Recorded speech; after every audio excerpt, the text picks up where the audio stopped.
Halo guys, selamat datang di Jujus Pandis Channel. Terima kasih ya bagi kalian yang udah nge-like, comment, share, subscribe video-videoku. Terima kasih banyak beneran, tapi tolong dilanjutkan. Oke, kali ini aku akan bawain film Rurouni Kenshin, yang kalau diartikan adalah pengembara Kenshin. Langsung aja ke ceritanya. Di awal film terlihat seperti ada perang. Ada sang Kenshin Himura, sang pembantai. Setelahnya ada teriakan kemenangan. Masuk ke era baru. Jadi peperangan tadi itu adalah untuk yang bela era baru atau perdamaian dan yang masih mau bela era samurai ya. Tapi yang menang era baru di mana samurai sudah dilarang. Kenshin dipanggil oleh seorang lelaki, samurai bernama Goro. Tapi Kenshin udah nggak mau anggap dan hanya menaruh pedangnya saja. Lalu ada seorang samurai yang ternyata masih hidup bernama Jine yang menyadari pedang Kenshin. Jine akan jadi musuh ahli pedang terahli ya di dalam film ini. Oke, lanjut ke adegan yang beralih ke tahun 1878 di mana pemerintahan baru, era baru.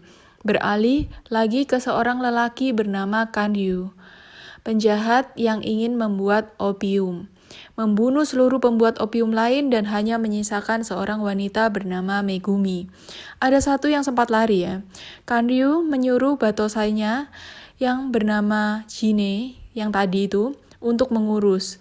Oh ya, batosai itu artinya pembantai. Jine urus dengan mengatasnamakan ke Kenshin ya, difitnah. Tapi sang polisi tahu bahwa itu bukan perbuatan Kenshin. Kalau Kenshin pasti menuliskan alasannya.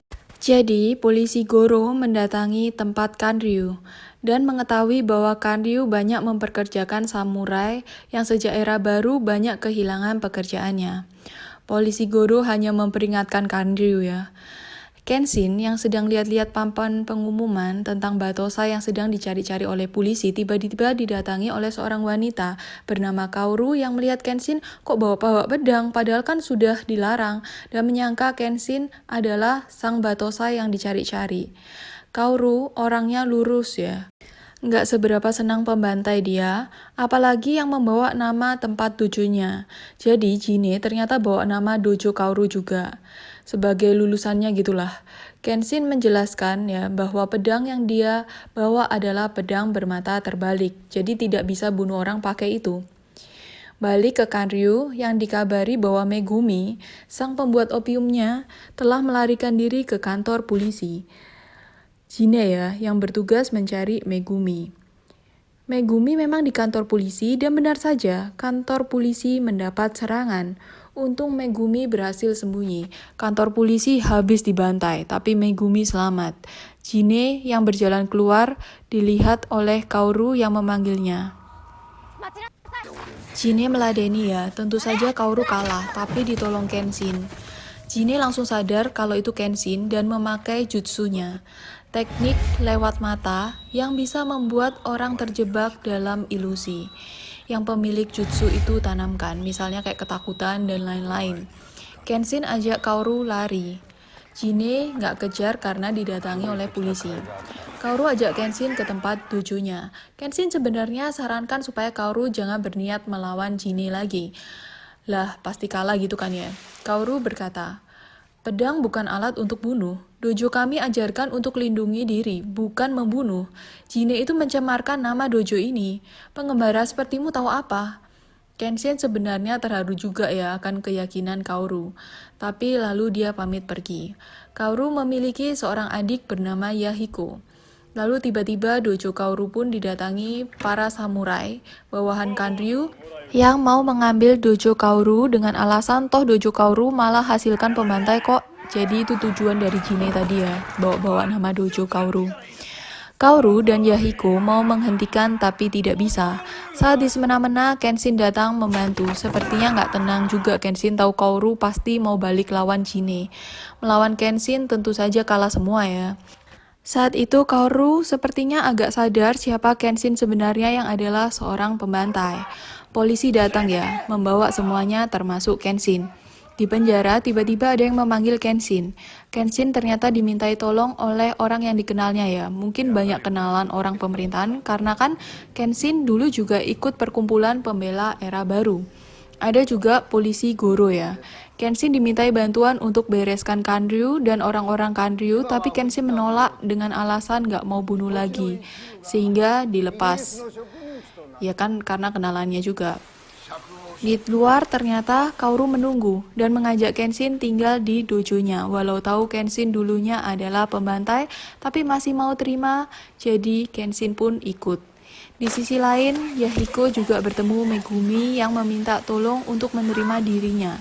Jadi di dojo itu ada Kenshin, Megumi, Yahiko, dan Kaoru ya. Berempat tinggal bersama dalam damai. Saat makan-makan bersama di rumah makan, sudah terlihat ya Kaoru agak perhatian ke Kenshin. Lalu datang Kanryu, Megumi langsung lari sebelum terlihat. Kanryu ternyata mau memperkerjakan Kenshin yang ditolak ya. Lalu muncul seorang lelaki yang bernama Sanosuke berkata, "Pekerjakan saja aku. Ayo kita tanding, Himura Batosai, kita buktikan siapa yang lebih kuat, biar aku diperkerjakan." Kenshin menerima ya, tapi di luar. Sanosuke sama sekali nggak bisa sentuh Kenshin. Tapi ya kayak jadinya cuma kejar-kejaran gitu karena Kenshin nggak ngapa-ngapain, cuma menghindari saja. Hingga Sanosuke berkata, "Ayo lawan aku," dijawab. "Nggak ada alasan untuk lawan kamu. Orang sepertimu beneran tak mau bekerja untuk orang seperti Kanryu?" Sanosuke agak mikir memang, lalu Sanosuke menyudahi semuanya. Jinnya tetap bunuh-bunuh ya. Kenshin sampai ikut lihat korbannya. Polisi Goro berkata, "Itu karena kamu nggak mau bantu. Pedangmu itu nggak guna." Kenshin lalu melihat wanita datang menangis-nangis, seperti teringat sesuatu atas korbannya dulu yang dia bunuh. Dan melihat seorang wanita menangisi mayatnya. Kenshin bunuh pria yang mau menikah, ditusuk berkali-kali nggak mau mati. Pria itu tetap bisa bangkit, bahkan buat salah satu luka di pipi Kenshin.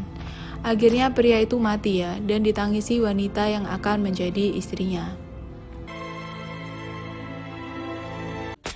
Besoknya, Megumi ditemui oleh salah satu pengikut Kanryu. Tapi nggak diapa-apain ya, cuma diperingatin aja. "Kamu nggak bisa lari, berhati-hatilah." Setelahnya, tiba-tiba banyak orang sakit. Orang Kanryu ternyata telah meracuni sumur dengan racun tikus. Megumi yang ada pengetahuan tentang pengobatan langsung membantu ya. Pembuat opium itu pasti ada pengetahuan tentang pengobatan. Oh ya, kalau kalian nggak tahu opium itu semacam narkoba gitulah ya. Lalu balik lagi, Kenshin datangi Megumi bertukar cerita ya. Kenshin berkata, luka silang di wajahnya, satunya didapat dari seorang samurai muda, dan satunya didapat dari wanita yang akan dinikahi samurai muda itu. Jadi Megumi bercerita, dulu keluarganya memang terkenal sebagai dokter ya, tapi lalu keluarganya dibunuh semua, sisa dia. Megumi tidak pernah membunuh orang, dan saat itulah Kanryu menerimanya. Kanryu memanfaatkannya untuk membuat opium, Megumi memanfaatkannya untuk bertahan hidup. Megumi menangis ya. Setelah mikir-mikir, akhirnya Kenshin berniat untuk mendatangi Kanryu. Sanosuke ikut. Kaoru tiba-tiba datang mengabari Megumi juga pergi ke Kanryu. Kaoru mau ikut tapi ditolak. Megumi memang kembali ke Kanryu ya. Mau membunuh Kanryu, tapi tentu saja tidak berhasil. Saat itulah Kenshin datang mengajar samurai yang bekerja untuk Kanryu. Dan samurai-samurainya itu memang agak ecek-ecek ya. Ya gampang gitulah intinya dikalahin.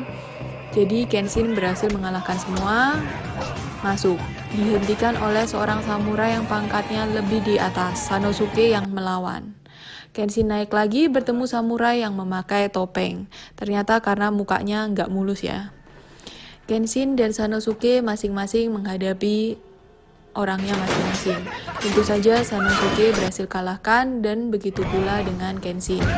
Sanosuke dan Kenshin masuk lagi ya, melawan Kanryu dan senjatanya.